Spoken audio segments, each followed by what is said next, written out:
I still remember that night.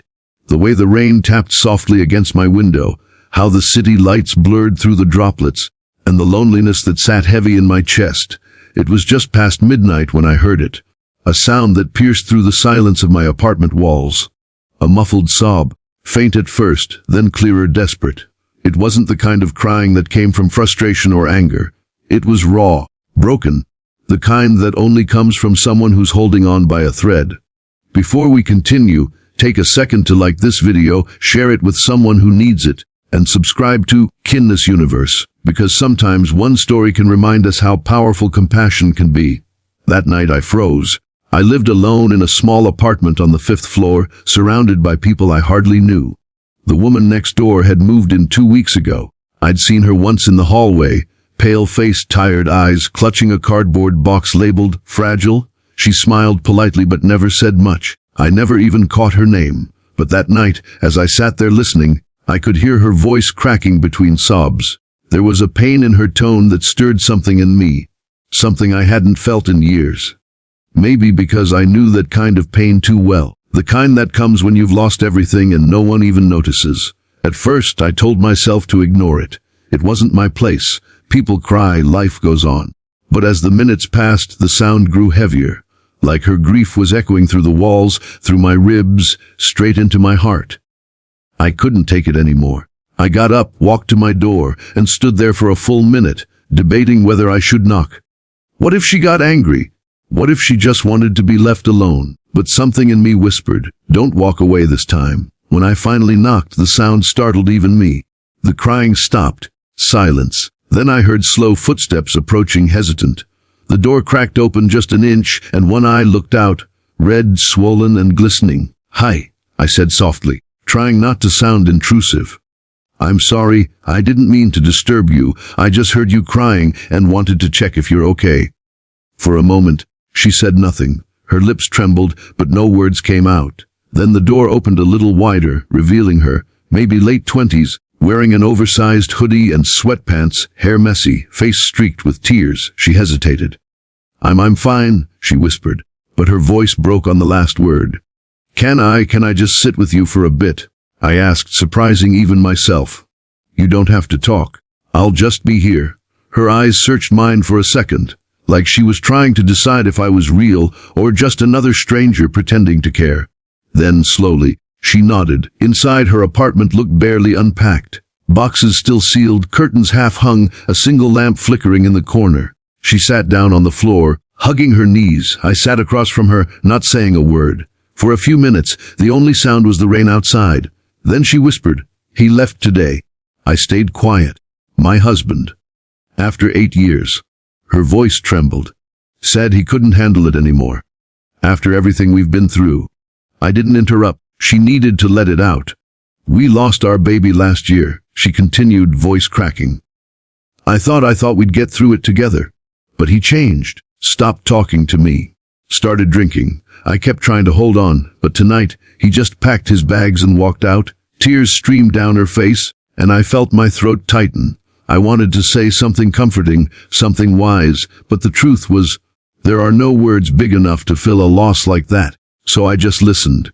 Sometimes that's the only kindness that matters. After a long silence, she looked up and whispered, why do people always leave when you need them the most? Her question hit me like a blade. Because I knew that feeling too. I told her about my wife, Lily, how I'd lost her 3 years ago in a car accident. How for months I couldn't sleep, couldn't eat, couldn't even look at the world without feeling like it was mocking me. I used to sit right here, I said, pointing to my wall, and wonder if I'd ever feel okay again.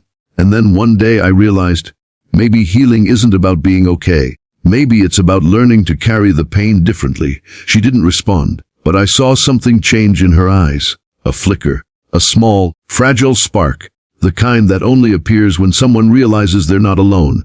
We talked until nearly 3 a.m. about pain, about loss, about how unfair life can be. And yet, somewhere between the tears and the silence, there was a strange peace.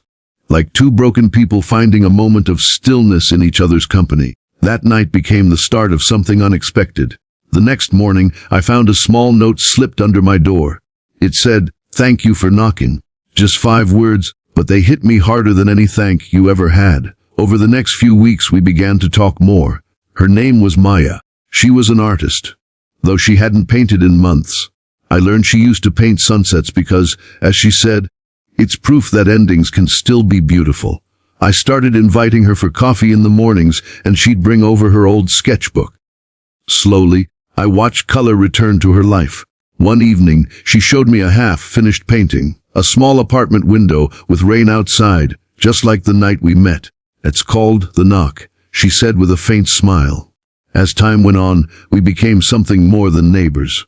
Not quite lovers, not yet, but something sacred. We found comfort in shared silence, laughter in small things like burning toast or over-brewed tea. Healing wasn't sudden. It was slow, messy, uneven, but it was happening. Still, the world has a way of testing you when you least expect it. One afternoon, months later, I found Maya sitting by the window again, tears streaming down her face. In her hand was an envelope.